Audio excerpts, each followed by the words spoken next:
For those of you here for the headline, Horizon Forbidden West is excellent.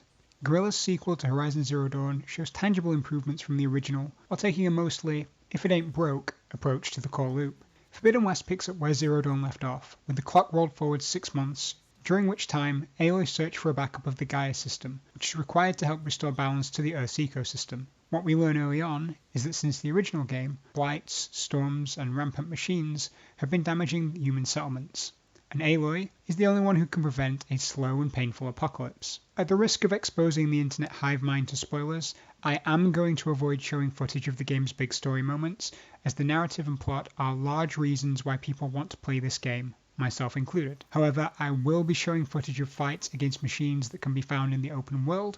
Whether or not you consider that a spoiler is up to you. Early on, the most noticeable changes in the game are those with Aloy herself. For nearly all of Zero Dawn, Aloy was an outcast, a loner. She kept interactions to a minimum and only had a few trusted companions. Even those rarely knew the secret of her origin and destiny. Here we see a different side of her, a more emotional one. We see frustration and a reluctant acceptance that others in the world need to know what she does if she's going to be able to save it. Right out of the gate, she gives Val a focus and shows him things he can't yet understand. This is the game's tutorial section, and it works really well. Veterans of Zero Dawn take the part of Aloy, teaching new members what happened previously, while Val represents the conduit for newcomers to the franchise. Even this early on, the game still banks heavily on its core concept, which is the juxtaposition of primitive man fighting against high-tech machines. But there are certainly more flesh and bone characters at the forefront in this game than its predecessor. There's more warmth shown here than Aloy ever received in the previous game, and in many ways, she's now the cold, unfeeling one. Aloy heads west, as the game's title suggests, learning of a potential Gaia backup. There are obstacles, both physical and political, awaiting for her in the west, but all you need to know is that this is another open world with more verticality than the original game, and the new traversal powers are designed to help. You start the game with relatively weak gear compared to how you finish Zero Dawn, but you can still override charges and use one as a mount. Early on, you gain access to a winch-type pullcaster, and then the shield we saw in the trailers, which is used for gliding. These are all key things that you get early on that help explore the world, and it's nice that you aren't forced to hoof it on foot for half of the game to have these as more token unlocks. Other noticeable changes from the original are to the skill system and how combat behaves. At the end of Zero Dawn, Aloy is powerful, almost god-tier powerful. Certain abilities, such as the one to notch 3 arrows and fire simultaneously, made stopping machines incredibly easy. In exchange, we get quality of life features, even though these powerful moves have been removed, and you have to re-unlock them. You get a stash where your loot you can't carry goes, the ability to make traps and consumables without needing to go into the menu, and a more detailed enemy breakdown in the focus. There's also a few new weapons and machines to play with, including the cool Shredder weapon, and a couple of general quality of life improvements across the board. At the end of the first game, it was clear the power you could achieve broke what challenge the game had left, and here the new skill system balances that out a little with the addition of weapon stamina. This is a recharging gauge that's used when you need to use a powerful move, such as the double or triple arrow notch, or a host of new weapon abilities. This shackle on your power is compensated for by the addition of the Valor gauge, which allows for powerful abilities that can turn a losing fight into a winning one, or a victory into a massacre if timed correctly. Your Valor gauge abilities are powerful unlocks within each skill tree. These skill trees have been broken up into 6 categories to create a class system of sorts. You can put points into any of them and in any order, and a lot of the skills give passive damage bonuses that are useful or provide regen or resource buffs. Aloy can reach level 50 like in the first game, but skill points are given as quest rewards, so you can max out all 6 trees without needing to respec. This focused approach to skill systems, when combined with the appropriate gear, allows for specialization in a chosen playstyle, much more so than the previous game's Master of None approach. You might favour traps and tripwires, or up close and personal fighting. I decided to go for range and stealth. Each is a viable way of playing the game, and the game rarely punishes you for choosing one over the other. The systems complement each other, and it works really well. Progression also comes in the form of gear and gear upgrades. Coils and weaves return from the first game. These act like gems and attachments. However, the slots you need to put them in are now unlocked by improving weapons at a workbench. This is the first change to gameplay that I raised an eyebrow at. Maybe I've just played far too many open world survival crafters, but having to pump more resources into my green and blue armor and weapons just to make them viable felt like unnecessary padding. In this regard, I do prefer the original game's simplistic system of fixed item stats and then customization with weaves and coils, rather than needing to upgrade your new toy 4 times before it's on par with your current one. Elements of this also spill over into machine overrides in this game too. In order to override some of the newer machines, you have to repair corrupted data, which requires a large handful of resources gathered from said machines. These all force you back into the world to gather these items, and thanks to the focus changes, acquiring these parts is easier than ever. Yet this also felt very unnecessary. Cauldrons are not short or simple pieces of content, and this watered down the reward for doing one, in return for what I consider a minor facelift to the system just to increase the game's length. Other changes include the expansion of the weapon wheel to include a 5th slot, the addition of new elemental damage types, and new machines to override. The game also now features a minigame called Strike, which clearly had aspirations to be an equivalent to The Witcher 3's Gwent. I didn't find this one to be quite as engaging as certain other minigames, like the aforementioned Gwent and Triple Triad, but there's absolutely nothing wrong with Strike. I can see a lot of people really liking this, particularly if you've not played some of the others I've mentioned. Other than that, most of these side missions and open world activities feel very similar to how they did in the first game. There's an overall improvement to quality here, particularly dialogue. The NPCs aren't as forgettable as they were, although the usual collect this, collect that errands are still present, as are the completionist collectibles that litter your map like a checklist. All of this is designed to promote exploration, and to drive you to climb places that show off the Tomb Raider and Uncharted style traversal. These climbing puzzles are done well.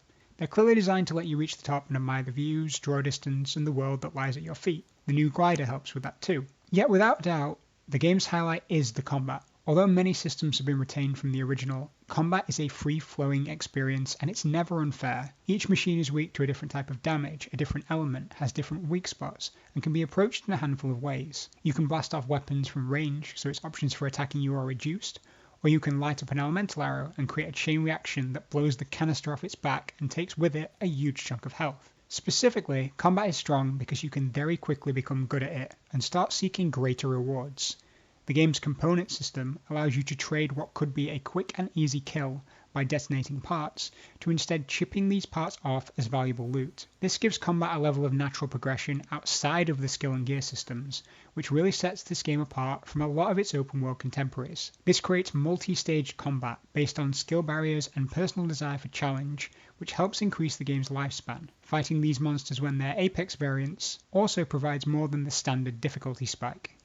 Based just on my personal feelings, I'd love to anoint Forbidden West as an all-time great, but there are still a few things worth noting. This was certainly not a bug-free game. Physics bugs with hair and limbs, as well as bugs where entire torsos are missing, do make it into this game. Some strange collision detection occurs as well at times, and hit registration when the machines attack you is all over the place. I also had 2 hard crashes and several frozen black loading screens that I had to power off my PS5 to fix. This game is certainly playable, it's just not a pristine experience, and the further you get through the story, the more these glitches stop being funny visual ones and start being gameplay affecting. In terms of raw performance, the PS5 does handle this pretty well, except during some of the main story cutscenes where there are lots of entities on screen. Animations for Aloy in particular are excellent, and the detail on each machine and their component parts really shows the thought and effort that went into creating each of these creatures. As with the first game, massive props to the enemy design team. Some of the latest additions are absolutely amazing, and I'm a particular fan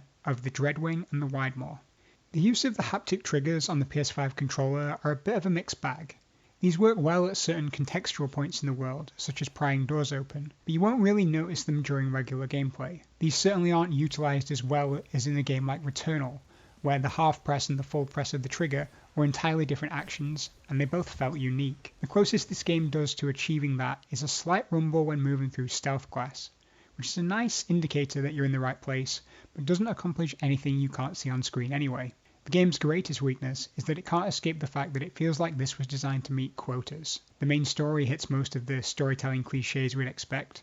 The game casts a wide net as possible when it comes to visual representation of characters, but everyone's accent feels undeniably American. There are certainly some interesting ones out there, but very few risks are taken with the design. Kotalo, Alva, and Silence really do carry these characters.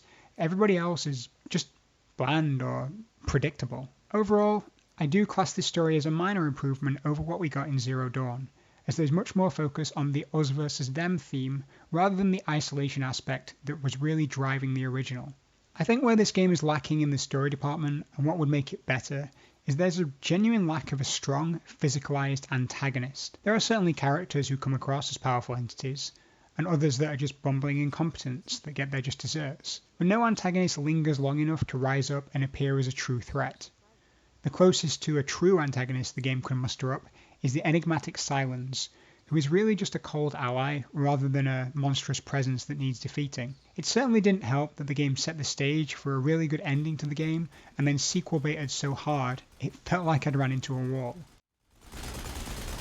It feels like a cop-out to say, if you liked Horizon Zero Dawn, you'll like this. But that statement is true. In fact, I'd say it's much more accurate to say, if you've liked any of PlayStation's recent open world exclusives, whether that be Ghost of Tsushima, Days Gone, or Horizon Zero Dawn, you will like this. In terms of how they play, feel, and how the worlds are put together, they're all remarkably similar. The major differences are in concept: zombies and bikers, feudal Japan, or a dystopian future world. Horizon is my preferred concept of these three, because robot dinosaurs, but I don't yet believe the improvements here represent the next step for this genre of game. And it doesn't feel like next generation gaming, it's just a prettier PS4 game. Forbidden West is great, don't get me wrong. It's a curated, structured adventure where the player has a lot of choice on how they want to dispatch their foes, but it doesn't actually do anything new in a grander sense. Despite that, I still really like it. Horizon Zero Dawn and Forbidden West both appeal to a concept I find intriguing and deliver gameplay loops that I find engaging, particularly when it comes to combat. Even with some of the AI problems, it's fun to rip pieces off a machine in such a controlled and precise way, to weaken them how you choose, and take them out how you want to do so. As I finish up this, I want to drop a bit of a polite spoiler warning here, as I'm going to show some footage of one of the game's new features. I had this game on par with its predecessor right up until a level 30 story quest. I'd seen the game's careful breadcrumbs leading up to this moment, and had unlocked overrides for all machines, save for one.